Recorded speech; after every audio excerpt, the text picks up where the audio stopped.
afternoon, everyone. This is Vinay. As my colleague, Professor Goswami sir told it, I'm here to just give brief about flood and its types causes. So, let's begin. So first of all, what is flood? Everyone knows what is flood, but its definition goes like this: it's an overflow of water in a dry surface. So if water covers the dry area, let's call it flood. Simply, it's simple terms. So next slide is the figure which represents the river flow in a normal condition and in a flood condition.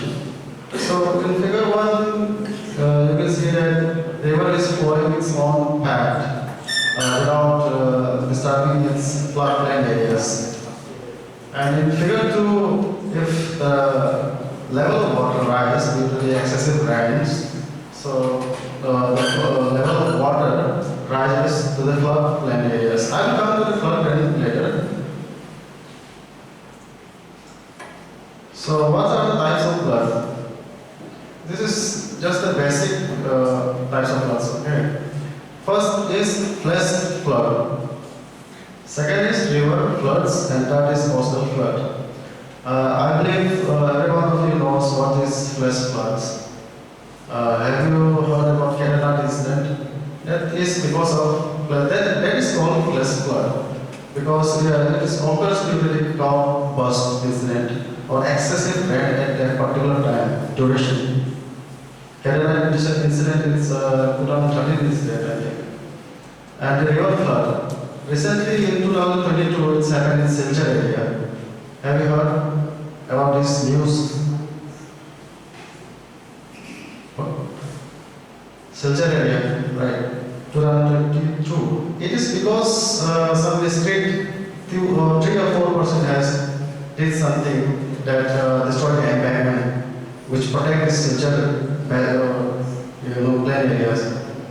Because of that, many destruction has been occurred. 200 plus people were killed, and thousands of people were displaced. And coastal flood. One of the best example I would say, tsunami in Japan 2021. That is an example of coastal flood because it's occurred due to earthquake or tectonic effects. So let's move to the next slide. So what are the causes of flood? I will just highlight briefly. It's not, I won't take time. It's occurred due to the heavy rainfall or excessive rainfall at a particular location area. Geographically speaking, if people build home house nearby the river basin, river side, they are susceptible to the flooding. And most importantly, I would say climate change, because global warming is happening here and here. So this is the most important and crucial thing which we have to deal now in today's generation. So here's the effect of flood. As I told earlier, in Silchar incident, 200 plus people were killed. In Kerala incident, more than 500 or 1,000 people were killed. In tsunami incident, there were like 100 or 1,000 more people were killed. And second is like poverty and infrastructure damage. When flood comes, it destroys everything. It doesn't see what is there, what is closed. It's like that. And it's a very common phenomenon. Roads get closed, and it affects the economy of that particular region. The fourth is it destroys the crop and the livelihood stocks, which ultimately lead to the poverty, like that. And fifth is it's threat to the aquatic species. It's because flood reduce the dissolved oxygen limit of the ocean. So on the ocean, particular ocean, is like river, water, everything. And its primary health risks is due to the water contamination. And exodus happened when flood happens. So housing displacement is natural thing. First government think about it. And the economic impact I have told you already. So let's move to the second slide. Health, when it's come to the health, there is a secondary consequences. Okay, it's called vector-borne diseases, as you can see in the figure. So it's generally occurred to the mosquito bites from one person to another person. It's transmitted like that. So solution. What are the solution for the flood? First come good town planning. Good town planning is very essential to mitigate the disaster caused by the flood, or to future plan how to mitigate the future events. So like that. Vegetation is like we have to go for afforestation, because plantation is very essential part, because it's maintain the reduce the global warming like that. And basin is sort of like lakes which store flooded water or excess water. And most importantly, I would say education, because without education, nobody would know what is flood or like that. So there is a saying, prevention is better than cure. So flood also has prevention like that. So first, it's emergency flood barrier. This image is from Japan. I would say I just Google it and got it. Japan usually have emergency flood barrier because it is very flood-prone areas. And there's a relevant plan which every one of the government employees should seem to follow this government program. So I won't go into this explanation part. There are structural measures like embankment, hydraulic structures like dam. There are non-structural measurements like flood forecasting and dissemination, which means early warning system, and flood preparedness, flood relief.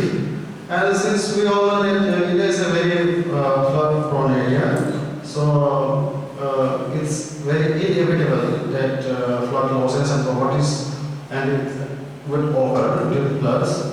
To mitigate this or to minimize the suffering, one should apply for a flood insurance. This is the example of embankment. It's like stone embankment, sort of. Okay, let's go to the next slide. It's countries with the highest flood risk. In the entire world, Netherlands and Bangladesh are very susceptible of these events, disaster. Around 59% and 58% of their people residing or living there are susceptible of these flooding events. In Southeast Asia, because all you know that China is the largest populated country in the world, and India comes second. So both countries falls in respectively first and second in flooding events. So what is floodplain?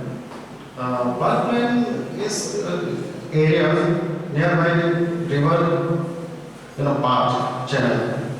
So as you can see in the diagram, it's represent here normal channel where river flows, best flood elevation where when floods come it will reach there, and floodway and flood fringe and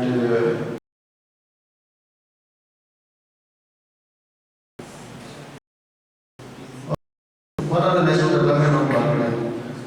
Naturally, it's occurred due to the erosion of, everybody knows what is erosion, I would say. Erosion is the water, movement of the earth surface due to the river or due to the water flow, fluid flow, like that. Irrigation is the deposition of sedimentation and sedimentation, sorry. And what are the benefits of natural floodplain? It's basically slows the run of water and it's store the flood water. So what is flood maps. In other terms, it's called flood mapping. It's helping identify the areas that experience periodic flooding from nearby rivers, lakes, and still provides information on its partial distribution of flood construction level. And it's basically shows the location of normal channel of water course where water is flowing its channel. It's surrounded with features like trees, stones, boulders, everything, and it gives the contour of that particular area. Elevation as well. So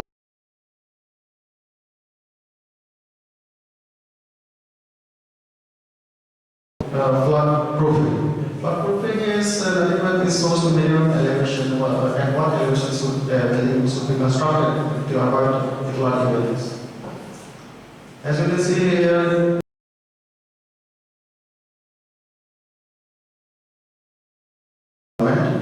and for its limitation, very skilled professional assistant and detailed engineer. So here comes the hydrodynamic modeling. Hydrodynamic modeling is basically it's the study of the fluid or water in a motion. Fluid motion is sort of like it's when water flows from one point to another point. It's generated by many forces acting alone or in a combined, like the water. Ocean is there. It's input force generated by tide, waters, and waves. Radiance like sloping air, and mass of fluids meeting. So here comes 1D, 2D hydrodynamic modeling. 1D means one dimension. Have been used to model fluvial flooding event. Fluvial means river flooding event. And basically there is a difference between 2D and 1D is that for 2D model, continuous topographical data which cover the entire surrounding area is required. For 1D model, only the river channel, river channel bank is essential. This is the figure for 1D and 2D diagram. Has it shown there 2D models, combine the surrounding area as well as the water channel. 1D diagram just cover this, water channel. And the difference is given here. So I will read that. Has it? So software use of flood mapping. So first is HACRAS 6.3, ArcGIS, and ArcMap. There are many software, but these three are very prominent software. Predominant, not prominent.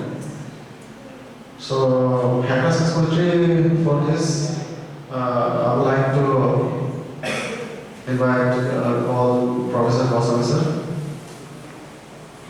And thank you everyone for being here with me.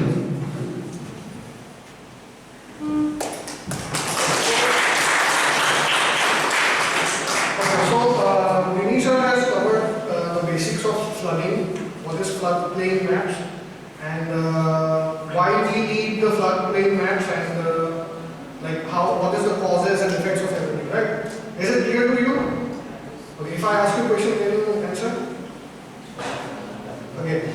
Anyway, let it be. From this part onwards, please be little attentive and listen to this, because this will help you.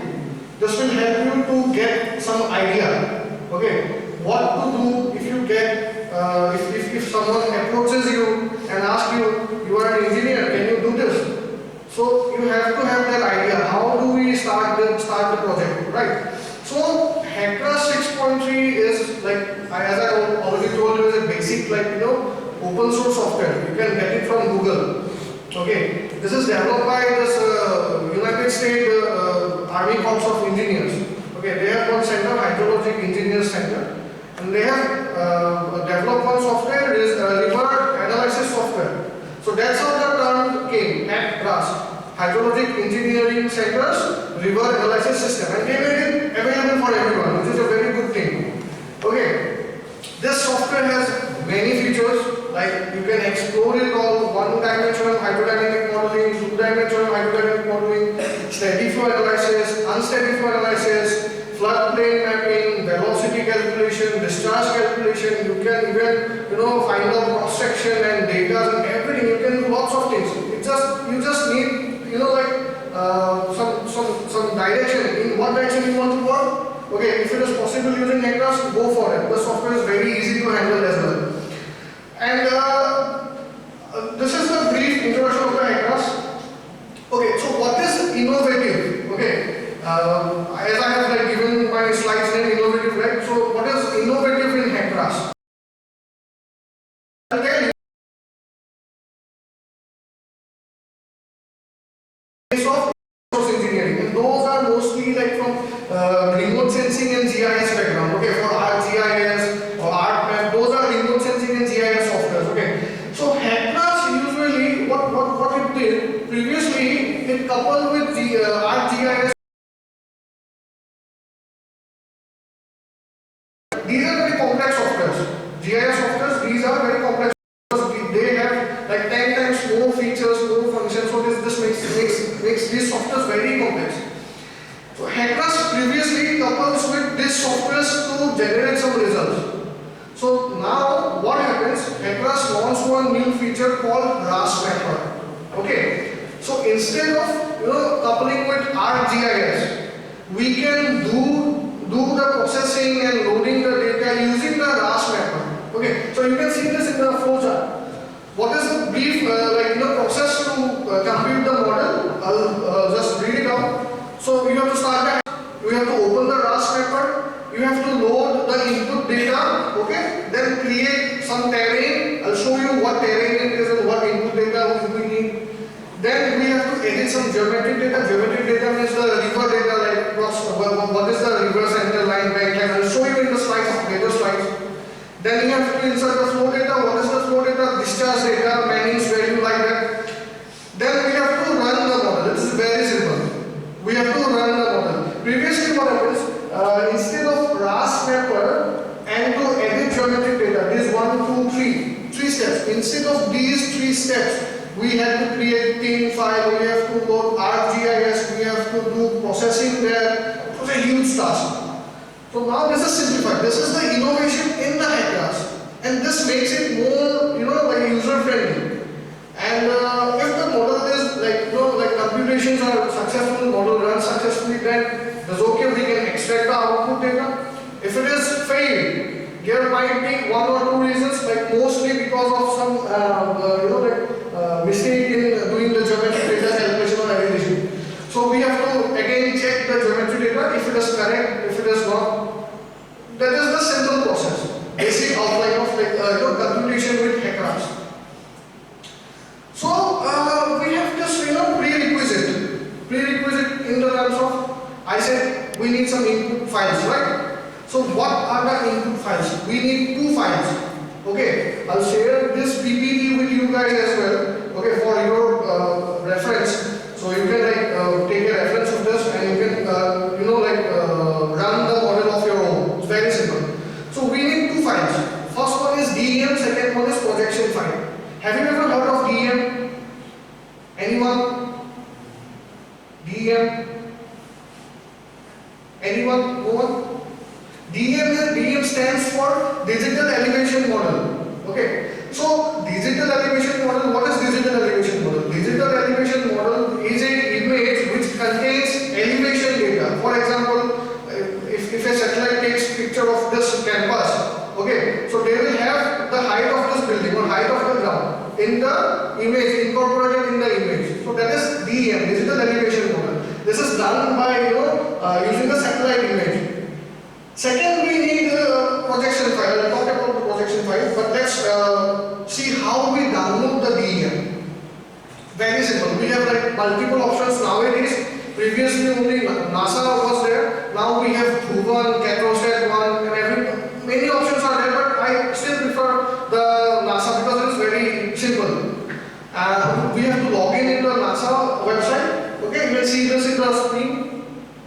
Then we have to select the A-star option. A-star is the image taking this sensor and the photosensitive. This process is A-star. Then we have to select the area where we need the data. Okay, there are some selection tools in the right side. You can see rectangular, then just many options are there. Polygon is there. So I have chosen the rectangle area just for demo. Okay, so I need DEM of that particular area. Okay, and remember this A-star gave us 30 by 30 meter grid. Okay, so I'll explain it later what is 30 by 30 meter grid. There is 60 by 60 meter grid as well. But I think okay. Okay, let's skip it because it will complex this thing. And once we select the data, like for this region we need the data. For this region we need the data. Okay, then we have to wait for it. Why? If the region is very big, then we might have 3 or 5 DMs together. If region is small, we might have 1 meter or one DM may be possible. So we have to wait for some time. Then we will get this option. Okay, this panel will open. Okay, so in this panel we have to select this A-star global digital elevation model version 003. We can download the DEM files from here. See, these are the DEMs. Can you see? These are the DEMs. Okay. But this DEM, we cannot say what is elevated, what is down, we cannot say anything. It is just black and white image, right? So we have to load it into some software which runs the DEM. So this is the process. Like yes, it's better if we register ourselves in the NASA because we frequently use this website. So I suggest register yourself. Then you can easily download the data. DEM data, save it in a file folder. That this is DEM file. Next we need is the projection file. Okay. So for example, I have downloaded the DEM of this campus, Elite College of Engineering campus. This is a beautiful campus. For example, I have taken the DEM of this campus. Okay. So I need the projection file of this campus so that I can run this in my laptop. Why I need the coordinates? I have in the DEM I have the elevation data. Okay. In the projection file I have the coordinates. Okay. These two files are required for one thing is there called georeferencing. I will explain it. Okay, with the image. What is georeferencing? So with digital elevation model, I incorporate the coordinates of the campus. Then these files are like coupled together.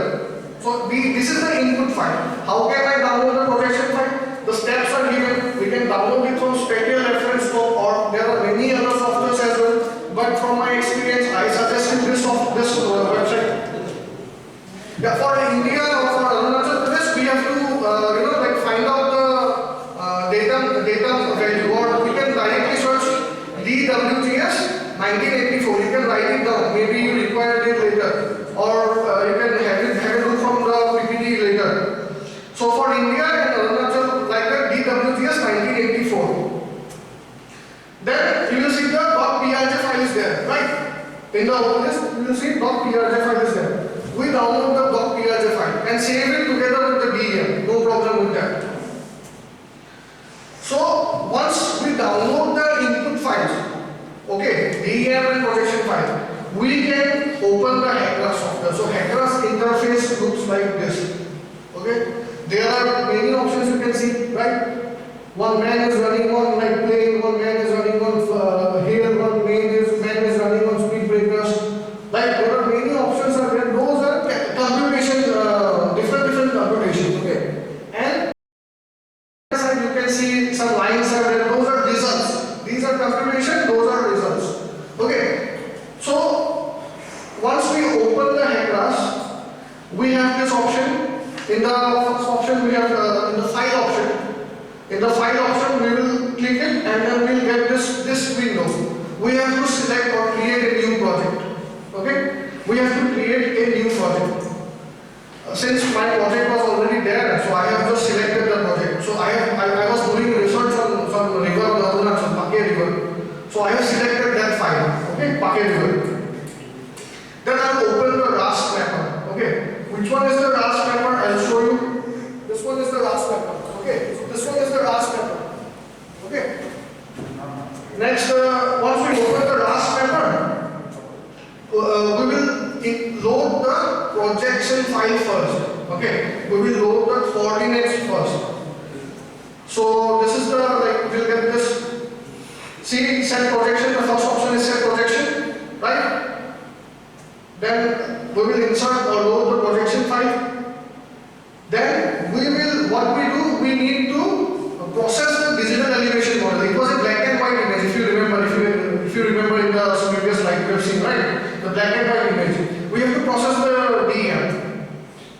So I will insert the DEM from downloaded. There will be many files which will download it together with the DEM, but we just need the .dem extension file only. Those are the DEM. And my study location was falls under two DEM. One DEM other part, other DEM other part. So I have to go two DEMs. So more the DEM, there will be the more time required to compute. So once we create the terrain, the DEM will look like this. The two DEMs. Okay. So can we identify anything on this DEM? That there is river, there is hill, there is something. Can we identify anything?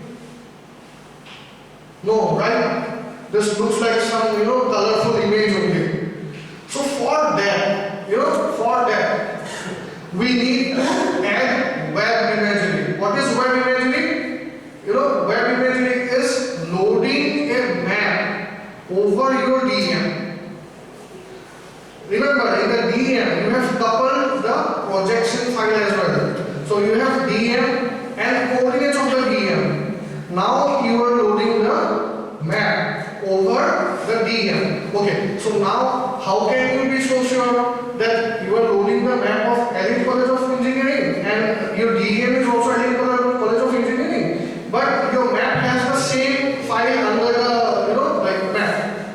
So DEM and map are together. How can you be so sure? Cannot be sure. That is why we need to set the projection file. That is why we need to use the projection file. This maps, ArcGIS, NetGeo or whatever map is there, these maps will read the coordinate system from the projection file and it will get embedded over the DEM. This process is georeferencing. Okay. Previously, for this process only, we have to use third-party software. For example, ArcGIS, these are very complex software. QGIS is there, SWOT is there, many softwares are there. So this process is made simple using the RAS mapper.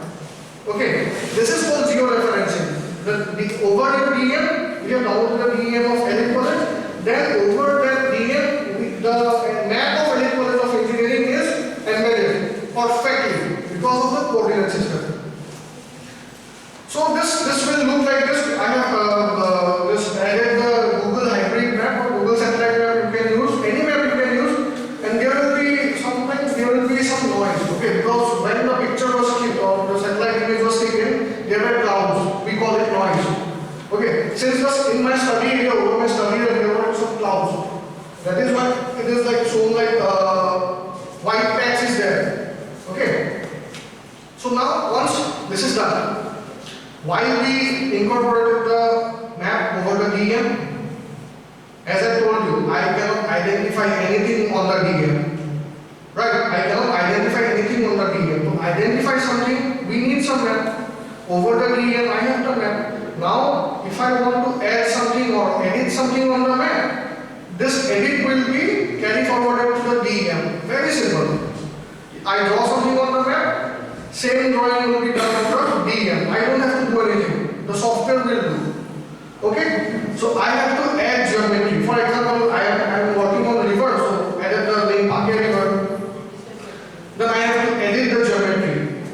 Edit the geometry means I have to draw the center line, I have to draw the bank line, I have to draw the flow path, I have to draw the cross section. Yes, in this cross section there is a plane. Okay, we have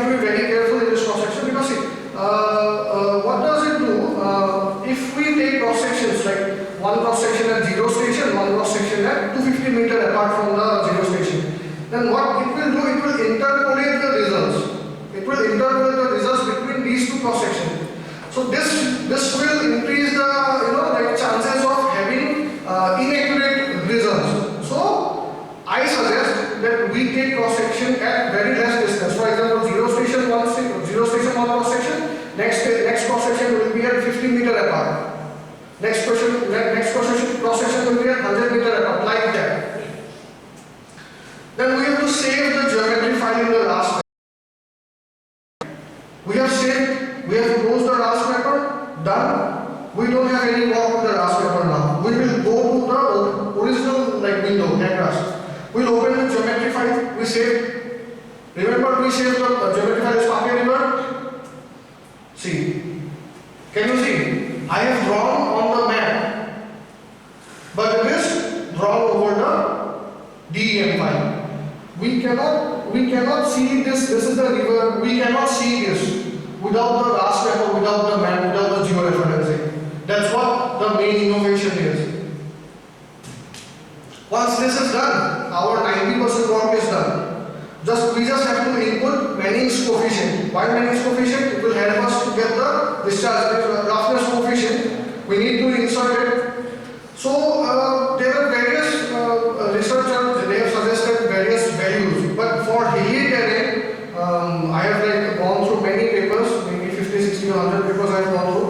They have suggested that 0.03 gives the accurate result. That's why I have chosen the value 0.03. It is a hilly terrain, the hilly river. That's why I have used the Manning's coefficient as 0.03. Then insert steady flow data. Steady flow data is the discharge value. We can calculate it using the Gumbel's method. Okay, Gumbel's method is here. We can calculate it for 25 years of return period, or 50 years of return period, or 100 years of return period. So once the discharge is calculated, you just put the value. For example, I am putting here 25 years return period value, 50 years return period value, and 100 years return period value. Yes, that is done.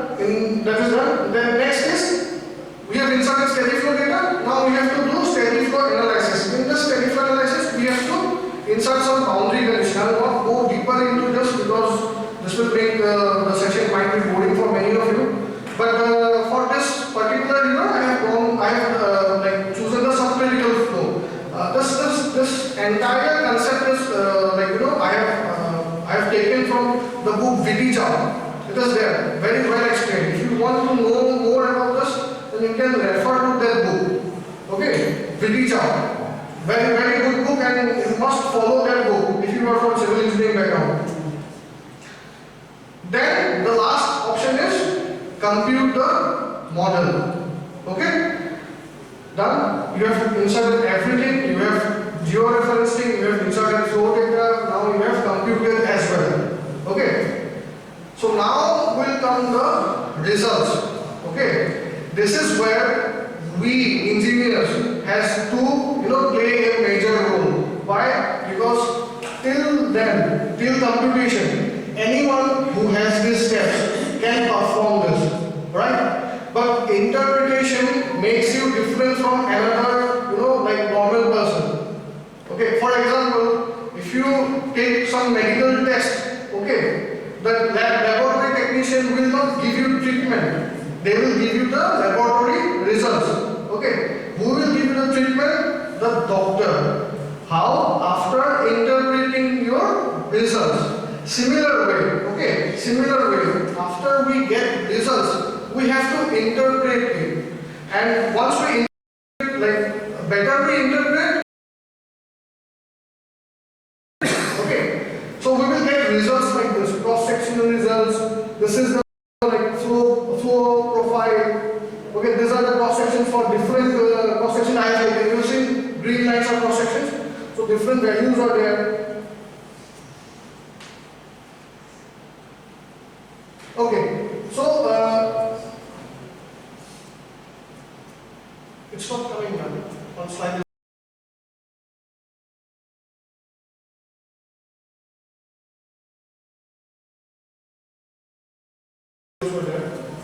Cross section of another.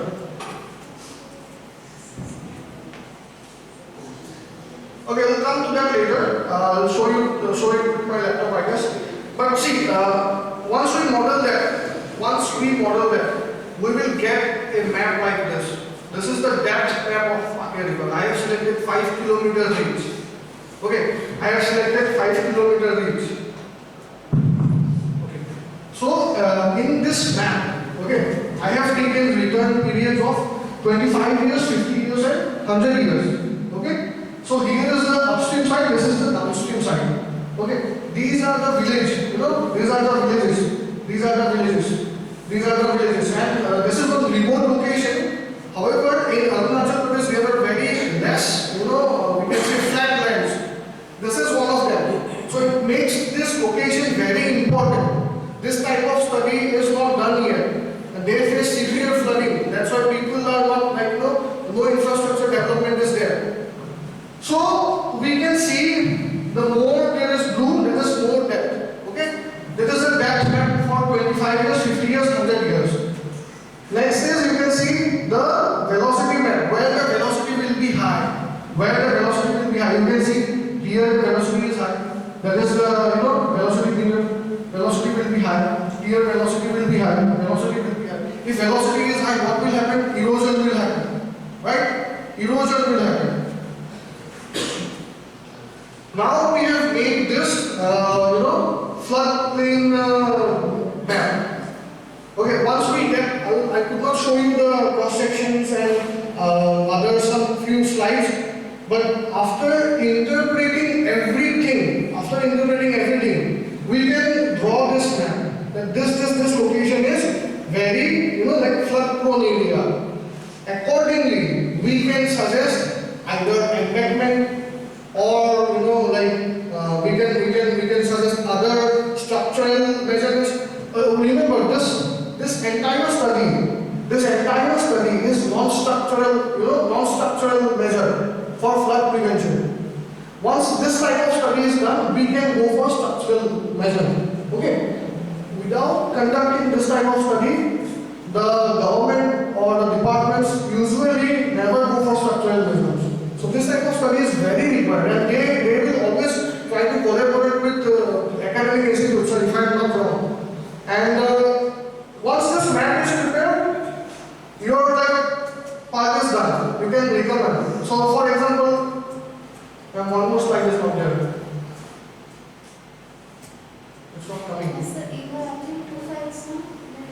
No, this is the file, but I have included something here. It's not coming in this slide. In this 2 slide as well. I'll try to explain you in this slide. So you can see one cross section is there, right? You can see one cross section is there. So this is the I have taken a cross section from this side to this side. This is the river bed level, and this is the water level. Okay. Did I put any information regarding water level? No. I have just given the discharge value that this river might have this kind of discharge in next 25 years. Okay. And with that discharge, the software itself calculated this. I'll show you few more slides. Okay, you will see the velocities, you will see the discharges, how it changes throughout the length of the river, and what is the real life problem in this particular river, Pake River. They have this. What problem is there?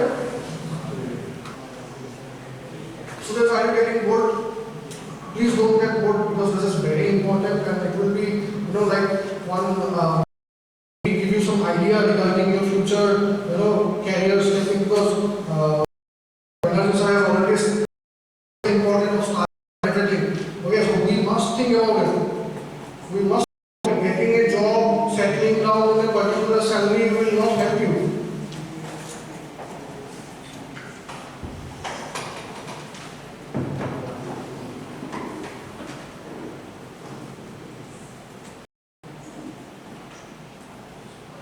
Yes. Okay. So this is the cross section you have seen, right? Now this is the result. Okay. This is the result for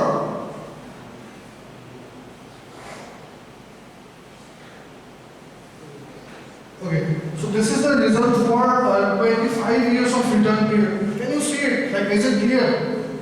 Yeah. Okay, so I have chosen 5 kilometer river. Okay, I'll show you what is the difference between an engineer and one technician. We are engineers, we have to interpret the results. Okay, so this is important. If you run the software, that is not sufficient. So for example, I have taken 5 kilometer length of the river. Okay, I have taken cross sections at 50 meter like distance, but I'm showing you cross sections of like 5 or 6. Okay, so at zero station, that is the most downstream station. You can see water level is very low, right? And the upstream station also you can see water level is very low. Water level is very low. Water level is little bit high. Water level is high, but there is some island is formed. Okay. So these things you can see in the satellite image as well. There are river islands formed in between. Okay, because of irregular flow or irregular cross section. So we can say that these cross sections are irregular in shape and flow amount of water surface elevation is very less. Same goes with this 50-year river period. This was 25 years, this was 50 years. So can we differentiate between both of them? No, they are almost similar, but there are slight differences. You can see the values will change. You can see the values will slightly change. Okay. This is the interpretation of cross section. Okay, it will give you an idea what is beneath the river looks like. Next, the velocity profile. Okay. The study area, CHOSA, I'm giving you this example because you should understand how to interpret. So the CHOSA, study area CHOSA, you can see this in the map. Okay, see, the study area, water is mostly in the left bank. Flow is from this side. This is the right overbank, this is the left overbank. ROB, LOB, right? So flow is mostly on the left side, right? In the left side, where the people are there. Okay, so you can see this in this velocity profile. Velocity at the left is red, see the red line at 2000 feet. Red line, see, this high, right? This high, right? For the 50 years as well, it is high, right? One portion green is high, some portion green is high, but overall if you see the red line is very high, overall line is blue. Overall the velocity is high at some portions. Okay, so this will make what? Erosion. Right? This will make what? Erosion. So we have to provide some protection on the left bank. At what distance? At 2000 feet. At some distance, particular distance. We will get the distance here. Okay, we can convert this currently this is in feet. We can convert it to meter or kilometer. Anyway we like. So we will get particular distance as well. In this section, the velocity is very high. We need to provide some protection. Same case for 50 years also, for 100 years also. This is for discharge. Okay. So for 25 years it was something 1200. So for 50 years it was 1200 something. So this was the main discharge. We can see Q left. See, very high. Discharge is very high. Discharge is very high. Even for 50 years, discharge is very high. Right. So we have to provide some protection on the which bank? Left bank. At what distance? Can you guess? Can you suggest? Yes, we can understand, right? Very easy. This software will then generate these maps also, where you can see the depth of the river, in which section, how much depth is there. Same, you will see the velocity map also, in which section velocity is high, velocity is low. Okay. Then after interpreting everything, you will generate this map. Okay, I highlight this map. This location is very much for flow. Okay. Then you go to, then you prepare one report. Okay. And suggesting some implementation, structural measures. Then you suggest the structural measures. So that is the whole idea behind this. I'll show you one DPR as well from Water Resource Department. They came to us and they asked us to study conduct this study on two rivers.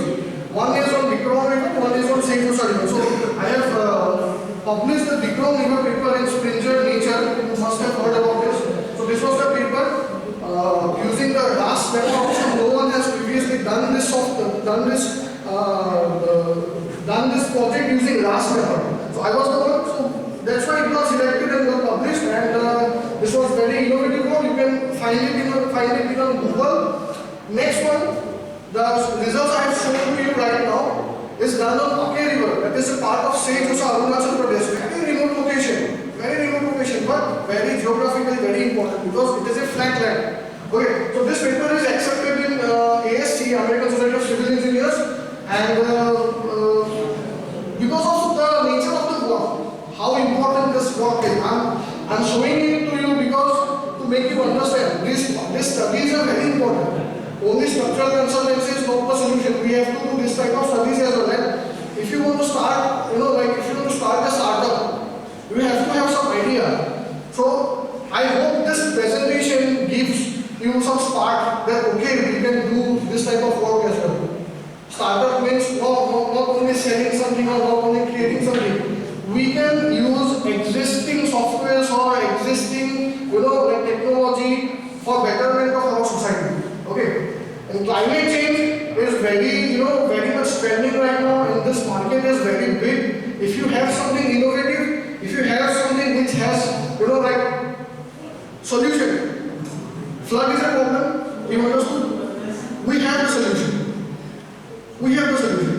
We can sell it, or we can market it, or we can give it to some, respective departments who have the solution, who can execute the solution. So that is the business, that is the startup, that is the innovation you need, right? Okay, so I think I have concluded everything, and questions and doubts I happily like to answer. Any questions, like serious questions?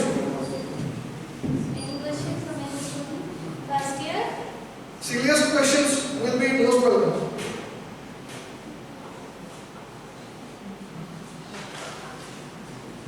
Any questions? No? Okay. You have to ask some questions. Anything? Ask Otherwise, me. people will think that you are not understanding anything. Any civil engineering students are here? Is it not? You are not from civil? Unmesh? I think yeah, all of you are from the civil department, I guess. So you understood the importance of this topic, right? Any questions? If you have any questions, or if you want me to explain you something regarding the software, you can email me in this mail ID, you can write it down, and or I have already shared the PPT with Mama Madam, you can get it from her, or if you want to do project using this software also, if you need any help from me, I'll be always available, because there are very few people who has done work with this software in India. So if you want any help, I'll be there. Okay? Okay. Thank you. Question. Yes, sir. So I'm one of the audiences. Yes, sir. So accordingly, I'm asking one questions because it is a very innovative and important software, I guess. So a lot of things can be designed using the existing softwares. So my specific questions are number one, whether this software is capable to capture the scour and erosion. Okay, the scour and erosion and sedimentations, which is a dynamic process encountered by the river. Okay, so that is now question number one. And the next question is that whether this software is capable to give some preliminary or detailed design of suitable hydraulic structures aiming towards primary flood control. Right? Okay. So we will like to learn from this. The first question is it capable of doing some research on scour or something like that? So my answer is yes, it has a feature for sediment analysis, but it is still, we have some limited scope on that. It is still under development, as I have been aware, and I'll work on it to find out whether it is available for scour and all. But right now, we can find out the sediment movement. We can find out the sediment movement using these steps only. Whatever I have done, I can find find it out. Okay. And second question is, sir, hydraulic structure. Sir, hydraulic structure, the software cannot draw some map or something like that, but it can precisely give us some clear direction where we need to put the hydraulic direction, where we need to construct the direction, hydraulic structure, or like how much big, how much less we have to. That we have to interpret, so using some field data. For example, after doing this, we have to visit the site to see the ground scenario, because we have seen the satellite image only. After this, we have to go to site, see the real scenario. Then, with the senior engineers and everything, we will decide which structure is required. Embankment is done, or we need to create dam, or we need to what are the other options we have to find out. Here is one DPR I would like to show. Yes, sir. So this is one embankment. Water Resource Department of Arunachal Pradesh has designed after our study. We just provided them the results, the recommendations, and they have done the field verification, everything they have done, and they have came up with this embankment design. Yes, sir. Thank you very much. Yeah, thank you, sir. Really pictorial and we really enjoyed a lot. I think the students have benefited a lot out of it. I would request our Honorable Academic Advisor, Sir, Professor Dr. N.C. Dey. Sir, please come over here.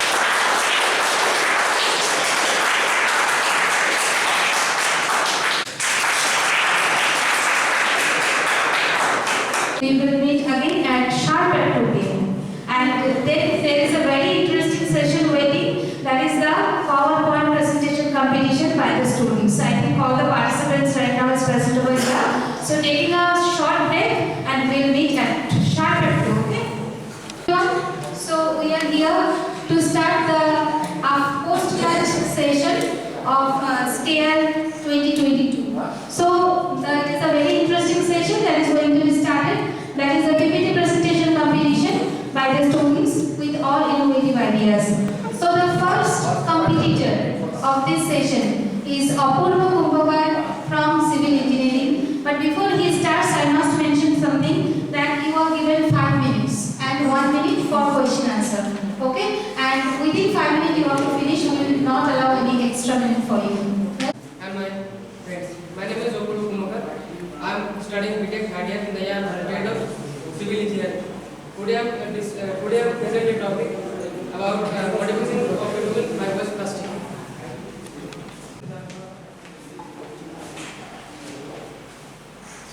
Here are some contents which I present today. First one is introduction. What are the waste plastic roads? What is bitumen? What are the materials we are used in this type of roads? And some advantages and some disadvantages also. And finally, the last one is conclusion.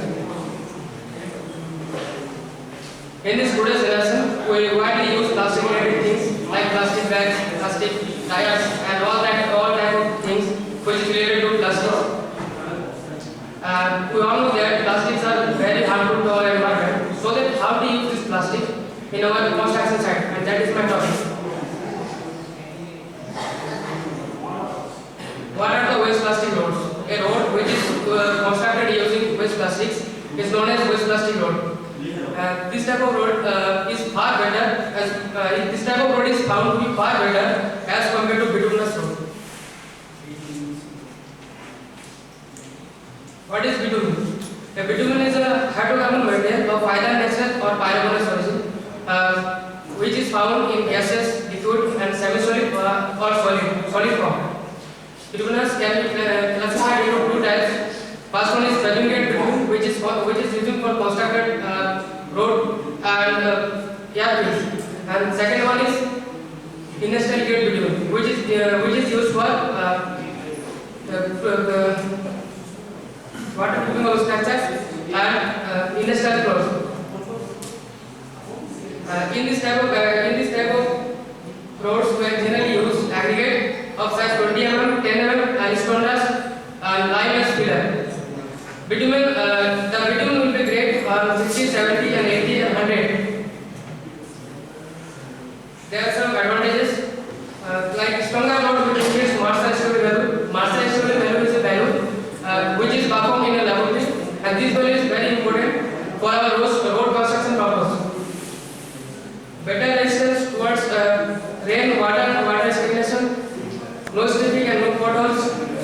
binding and better bonding of the mix.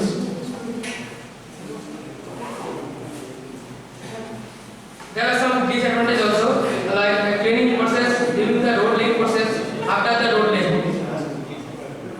And finally, the conclusion is, the most important conclusion is, it helps to improve our environment to relieve from plastics, waste plastics. And second one is, when we are mix plastic, waste plastics in the binder, this gives a higher strength as compared to bituminous road. Thank you. You just stand here. Tell us how you are going to mix the waste plastic with the bitumen. The method you will use to mix the waste plastic with the bitumen. You are given a bundle of waste plastics, Yes. and how you will mix it with the bitumen. So at first, we have to maintain the plastics and we are mixed with the bitumen. Then we can use this bitumen.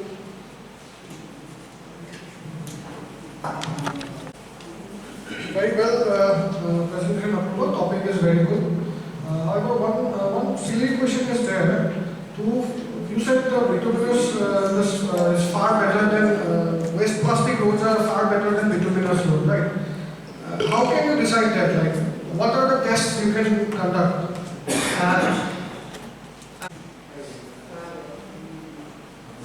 Sir, is it because it is very low cost as well as compared to bituminous road, and also it gives a better strength toward as compared to bituminous road. The strength analysis.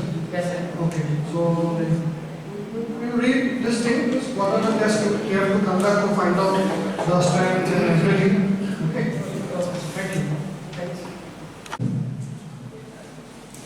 So you have mentioned that plastic waste road is better than conventional road. Isn't it? So would you please enlighten us or tell us how is that possible? Sir, it has reached towards the drain and water is taken. That is very important.